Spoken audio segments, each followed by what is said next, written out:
Educated Economist here. Let me see if I can. Hold on one second here. Hotspot. Okay.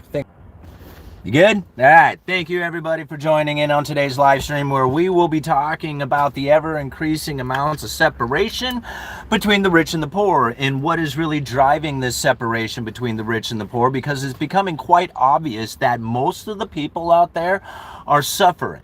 Like, it's hard to make ends meet. The monthly paychecks are not able to cover the regular standard of living, and people are falling behind, and it's getting worse by the day.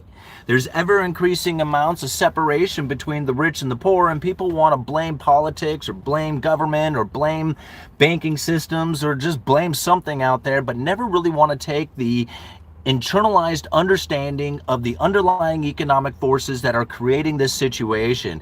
Instead, they would rather just blame other people for this circumstance. In that way, they don't have to really take control of the situation themselves in order to make the best and most appropriate decisions to put them in the better position in their life. Now, understanding that the separation between the rich and the poor occurs because of new money. It's always new money. It will never be anything other than new money coming into the system that will create the separation between the rich and the poor, because without the new money, you couldn't separate the rich from the poor, right? It's the new money that does it, and the people who have first access to that money and what it is that they do with that new money that creates the unfortunate situation of the classes, of the divide between the two. I left a link down in the description to a Business Insider article talking about this exact thing. There's a spending split between Americans, and it's popping up from McDonald's to Uber. This is the title of the article.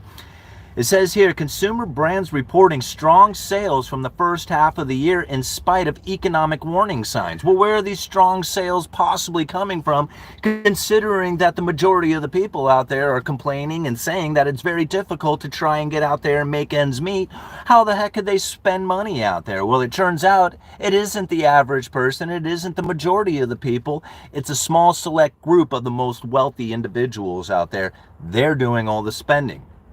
It goes on to say this: if you've been waiting for the shoe to drop on the U.S. consumer economy, keep waiting. Strong results from the retail brands during the first half of this year are defying the economic warning bells that have been ringing for several quarters now.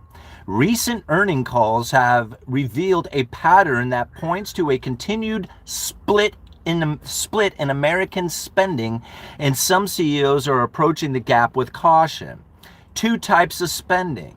Looking at brands across the consumer economy, a tale of two shoppers emerge. While consumers with annual earnings of at least $100,000 increased their spending in the first 6 months of 2025, those making less than $50,000 a year did almost the exact opposite, pulling back on spending each month. Now, this is where it lies. 20% of the people are doing better than 70% of the consumption. Think about it. There is 10% of the top household incomes, right? Top 10% of household incomes does better than 50, or does just under 50% of the consumption. It's like 49 or 48% or something like that. If you were to take this into consideration, that the top 10% of people are doing 50% of the consumption, then it would be safe to say that the next 10% are probably doing an additional 50% of the consumption, meaning that the top 20% of the people are doing close to 70% of the consumption that's out there. 20% of the people make up the majority of the consumption. 80% of the people are simply irrelevant. That is the fact that we have to face. 80% of the people are looking out there going, how is anybody making it? Are you making it? Are you making it? No, we're not making it. Hey, 80% of us aren't making it. How in the world is this economy doing so well? You don't matter. You don't matter. You're insignificant. You're no longer matter to the U.S. economy, because the U.S. economy is a consumer debtor-based economy. And if you're not a consumer, you're not that important. In fact, the only thing that gives you importance is how much debt that you go into and how much of a debt slave you're going to be. That's where you become important, because that makes you the consumer. You take out debt to buy a car. You take out debt to go buy groceries. You take out debt to go buy student loans.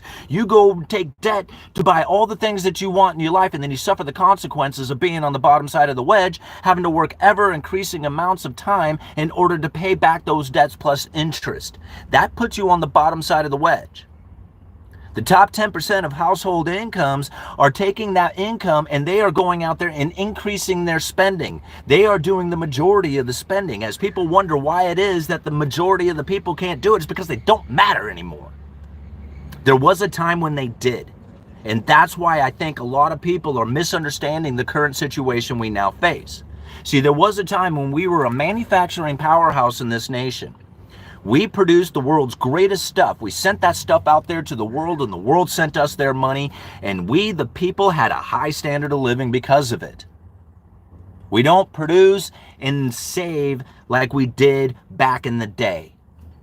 That's just no longer the concept. There might be people out there who produce and save, but as a nation as a whole, we are a debtor consumer-based economy, meaning we are going to take out debt and we are going to buy foreign production. There is no way that you can build a strong middle class doing that.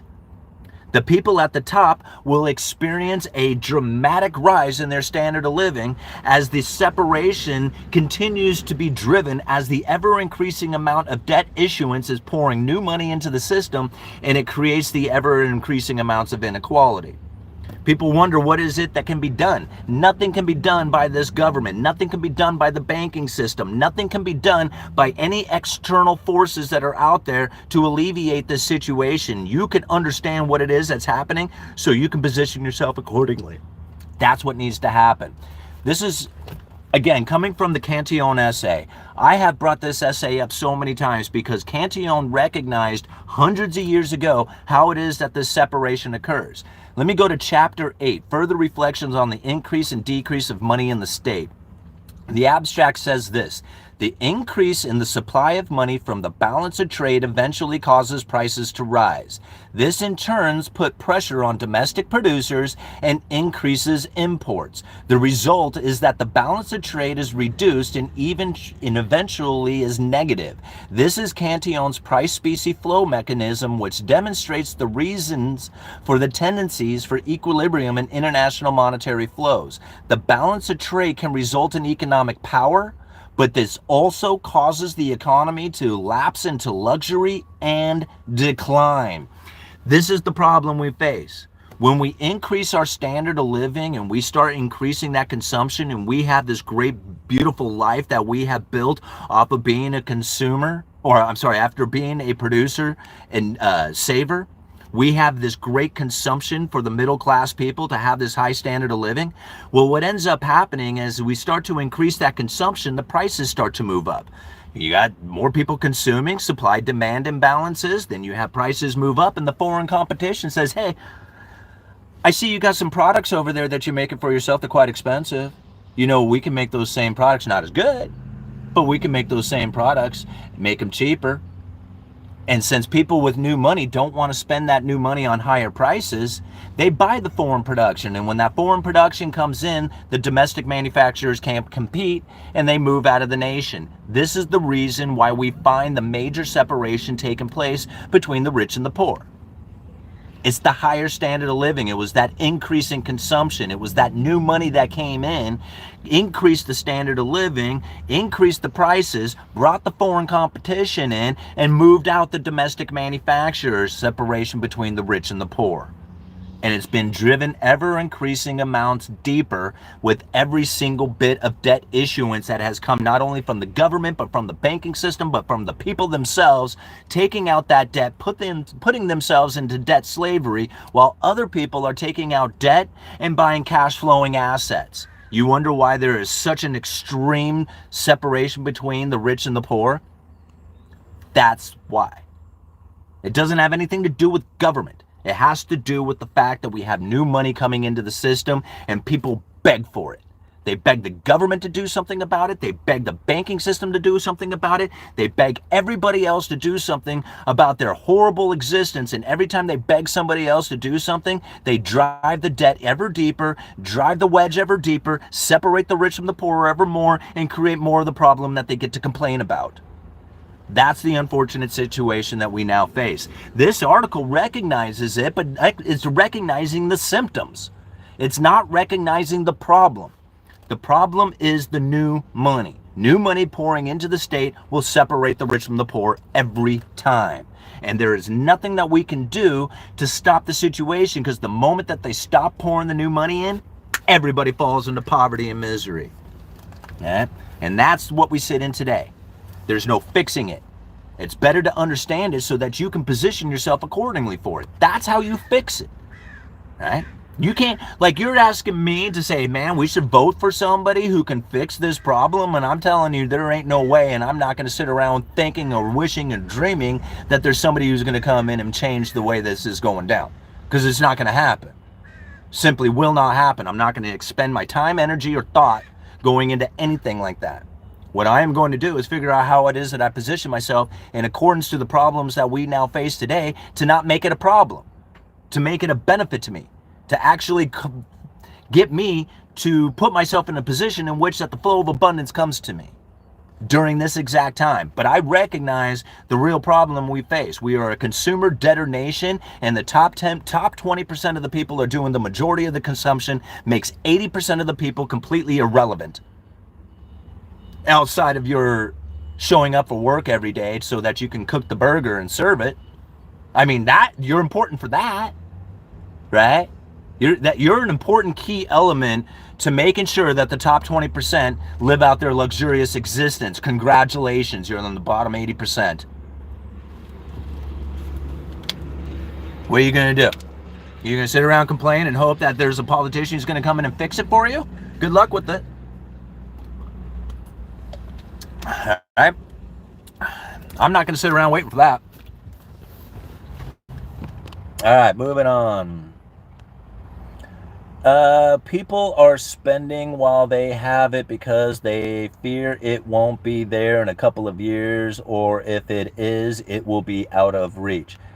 Yeah, and if you're spending it on consuming items like, oh man, I better get my car, I better get my, my stuff before all the prices move up, and you're not deploying that money into return on capital investments so that you can take your capital, put it towards an investment, get your capital back while also having a return.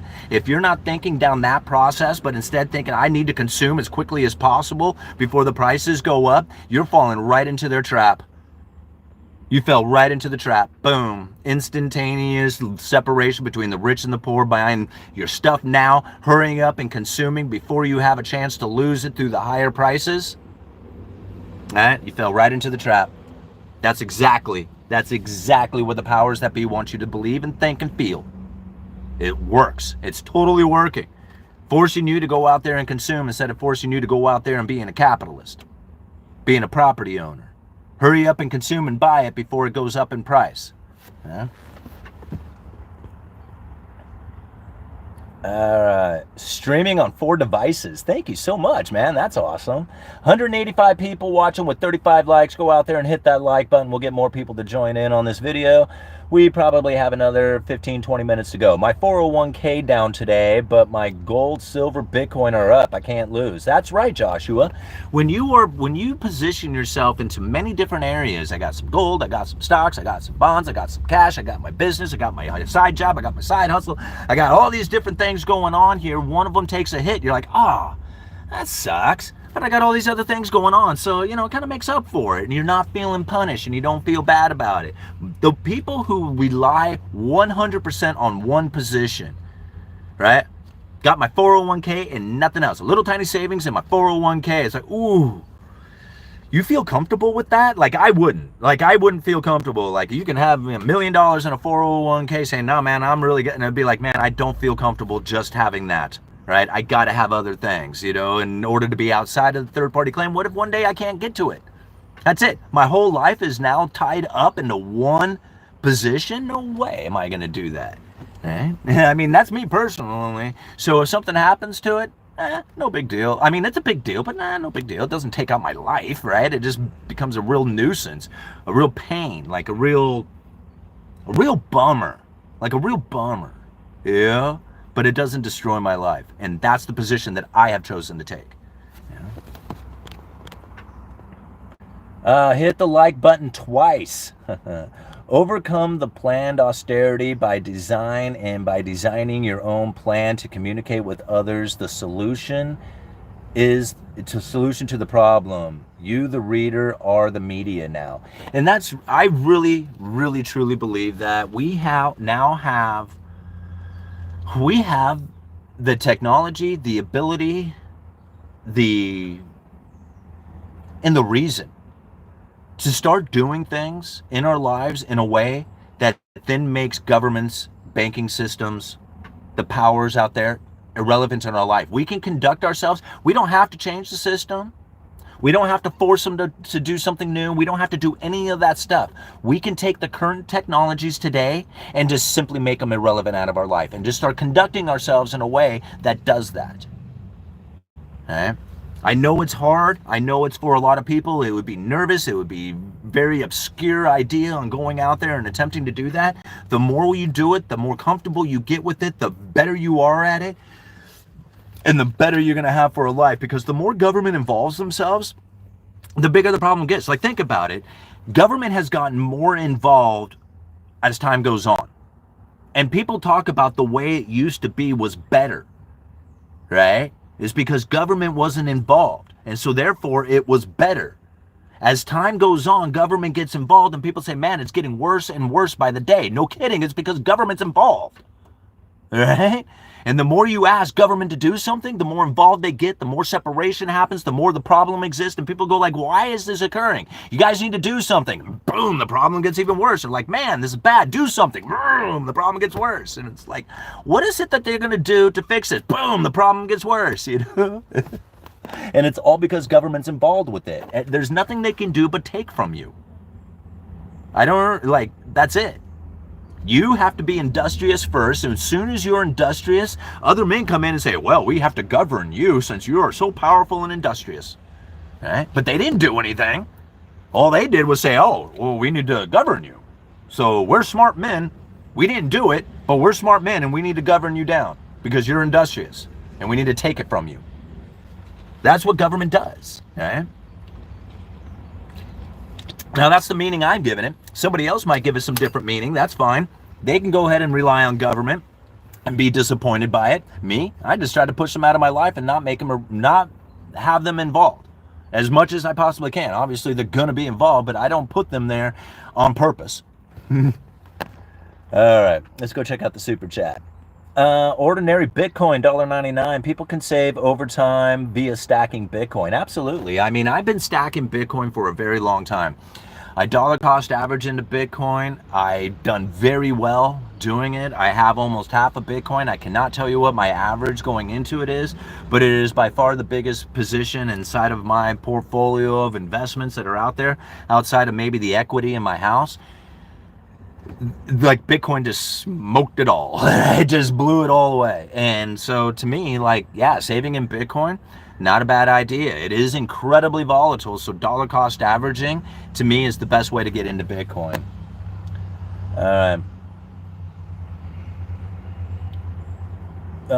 Closet to anarchy, no government, you can get.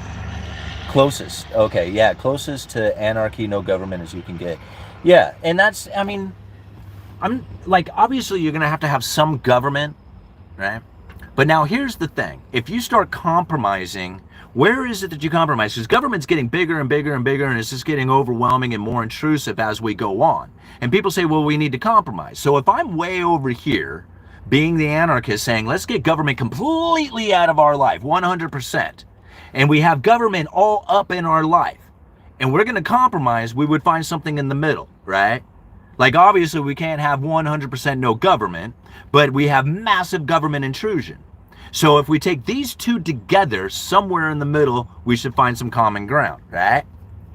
So that's why I'm a full-on anarchist. Get government out of our lives, 100%, as much as you can. Because if we are to compromise on this, not that I want to, but if we were to, we would find some middle ground in between. Less government, but some government. Right? So that's why I constantly say, no, I'm an anarchist, straight up. Let's get government 100% out of our lives. And then we'll start compromising on the idea in between that. And let's get government less involved. Sound fair? Right? I mean, sounds fair to me anyway. I mean, you don't want no government. Right? I mean, I want no government. You want some government. I don't want government. So let's compromise, right? You go for full-on government, and I'll go for no government, and maybe we'll find some common ground. The problem is not government. It is the fact that corporations run the government. Okay, yeah, I could go with that too. I mean, we very much are in a fascist state in which that the merger between state and corporate powers are pretty obvious. I mean, the DOGE government, you know, that whole Elon Musk run thing. I mean, that is a merger straight up of corporate and government powers. Like, if that isn't a description of fascism, I don't know what is. I mean, even the fact that Elon Musk threw a fascist salute to Trump proves it. Like, all of it is a fascist concept. Yeah. And now I'm not political, and I'm not going to try and tell people that's what it is, but that's what it was. Yeah. The fact that he even threw a fascist salute to Trump and then turned around and did it again. Like, Elon Musk, people say that people got mad at me for saying that. That's what it was. Go and look at it. Right? If you see it as any other thing, you are giving it meaning that it wasn't. Right? You're just choosing to be that way about it. But that's exactly what he did. You know?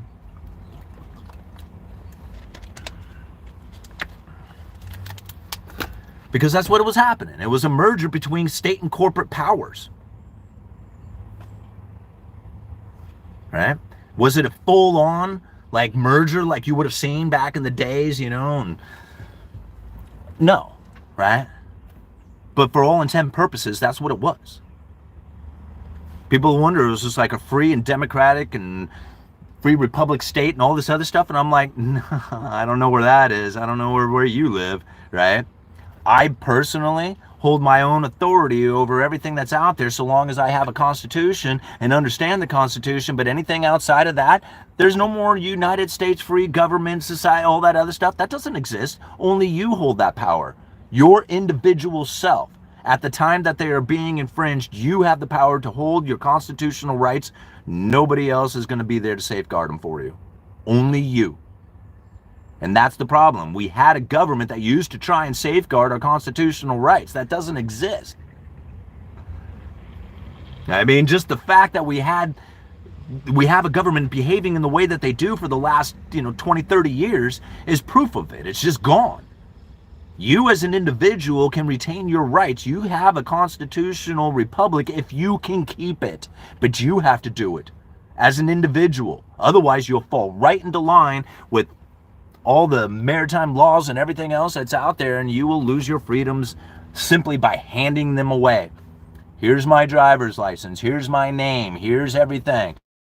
All right? Here's everything you want. I volunteer all this information to you, and I suckered myself right into losing everything that I had that was even remotely close to being free. People don't realize they do it. They do it to themselves. They volunteer their slavery right over to the government. And then complain about it. It's just sad. My land, not theirs. Afternoons. What's happening, Deja Vu? Glad to see you up in here. That no tax on overtime is bullshit. Won't see that money you file taxes. Alright. The people on the anything less being delegating your own authority as an organized people of America. What up all night? What time is it? Okay, I got like 5 more minutes. We don't have rights. I believe that is not right. All right, like Carlin said, rights aren't rights if someone else has the right to take them away. We have privileges. We have privileges until we don't. I think that is a very naive approach to understanding the constitutional rights that you carry. I do laugh at. I like Carlin. I think it's funny. I mean, he was really a great comedian, super intelligent when it comes to a lot of this stuff. But that right there is not right. I hold a constitutional right. I know my silence is golden. I don't have to speak to a police officer. I don't have to do anything. Okay? So long as I am behaving within the confines of the law, if I haven't broken anything, if you cannot articulate a crime that I have committed, committing, or about to commit, then I do not consent to anything. I know how to handle myself in that situation. I know that opening my mouth and using words cannot help me when I'm talking to a cop. Do you realize that there is a Supreme Court justice out there? Let me see if I can find this. All right? Let me see. This is a really good one. This is where, people do have rights if you know how to hold on to them.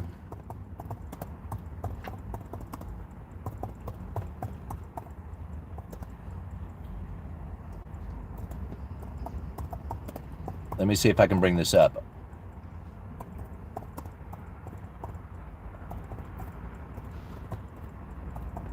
All right, we're almost done here.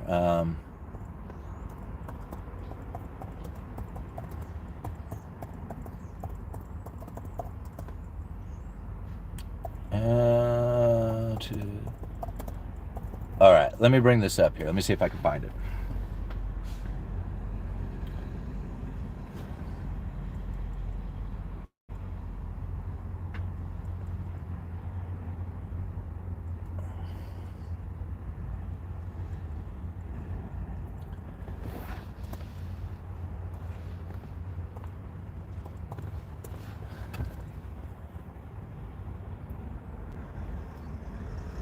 All right. The statements, never under any circumstances should you say anything to the police, is attributed to the Supreme Court Justice Robert Jackson. Here it is, the Supreme Court Justice, one of the top people of constitutional, law, says this: never under any circumstances should you say anything to the police. That's coming directly from a Supreme Court justice. There is nothing that you could say to a police officer that, defending yourself at the time, anything that you say to them will be used against you.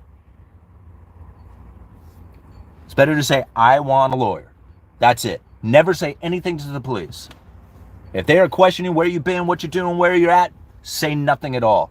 Never, under any circumstances, should you say anything to the police. That is per Supreme Court Justice Robert Jackson.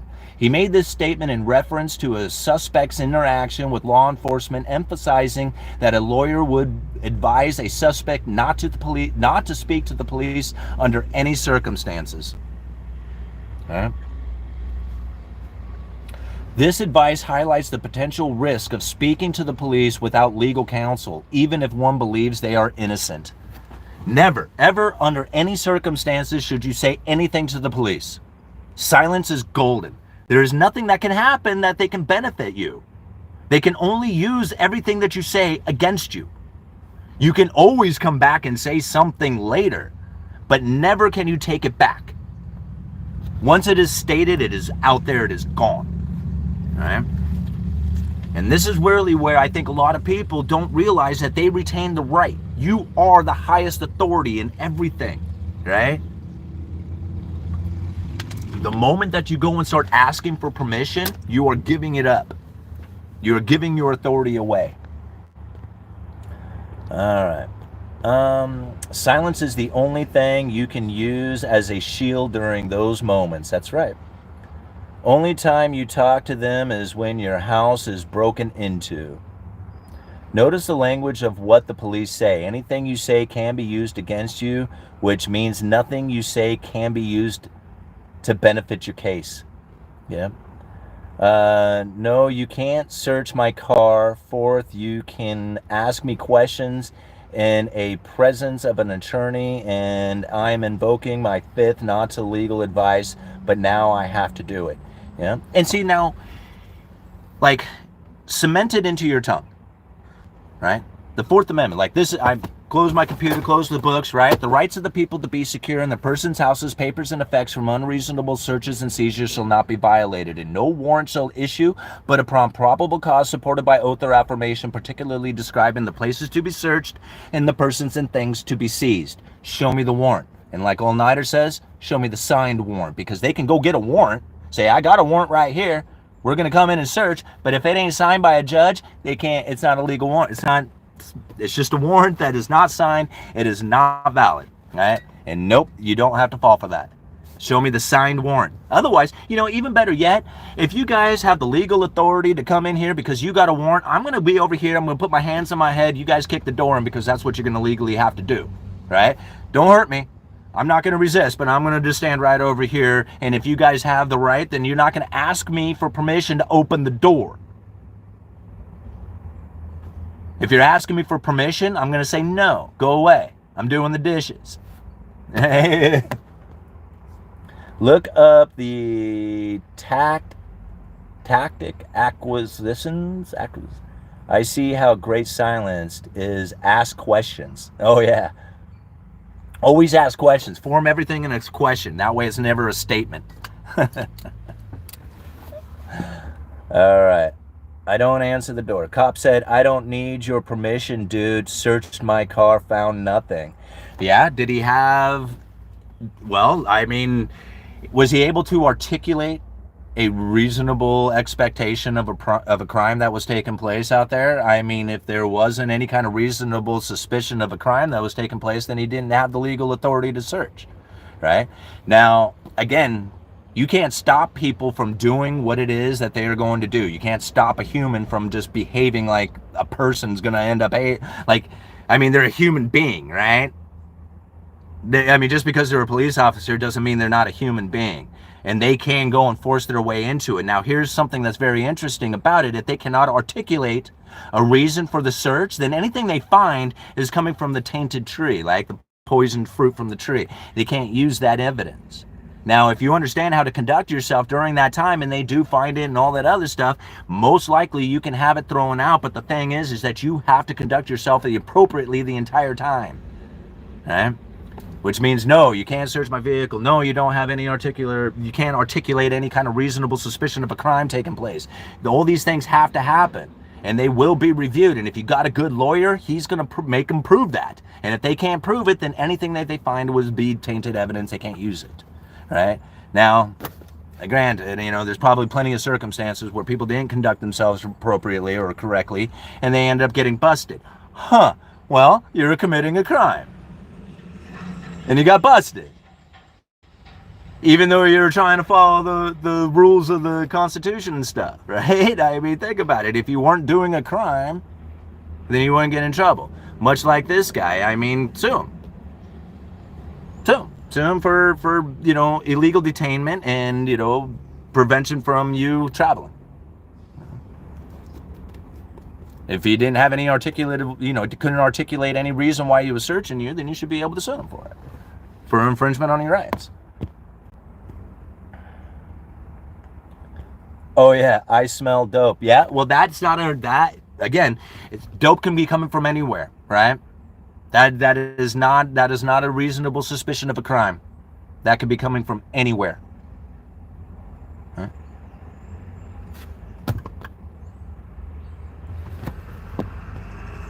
Yeah. Here's the thing. My wife got pulled over one time after tending bar. The cop says, I can smell alcohol on you. She says, I'm tending bar. And he says, oh, it must be residual. Evidence no longer useful. Right? He can smell it. He has a reasonable suspicion of it, but she immediately countered that with, I work with alcohol for 8 hours. He can't use that as an excuse. Right? There's reasonable suspicion. She articulated a way that he could no longer use that reasonable suspicion. He made her go through all the stuff anyway, right? But just because he could smell it on her, she passed over. She didn't have to do any of that stuff. She did it. He couldn't find any evidence on her, right? Had to let her go. Didn't do any kind of breathalyzer. Couldn't do any of that. And she volunteered for all that stuff. She didn't have to do that. Okay. Our consumer e-caring got busted harvesting social media user data. What time is it? Alrighty, guys. Gosh, I would love to keep going out here about constitutional rights and how it is that you can conduct yourself in order to, retain your rights and stuff like that. But most of the time, it's just behaving properly, right? Like, people want to figure out how it is that they can do things that are illegal and get away with it using their constitutional rights. That's not the point of it, right? Your constitutional rights were there to protect you from government. That's how you should use it, right? All right. It's not responsible that I smell like alcohol after working at a bar for X hours. It's not reasonable. Oh, is it not reasonable? Right. Oh, I see. Yeah, for how it is that you respond back to the police officer. Is it not reasonable that I would smell like alcohol after working 8 hours as a bartender? That's why you smell it. Don't use that last part though. All right, a better response would be asking. Yeah. Okay, you guys are awesome. Thank you so much for being here.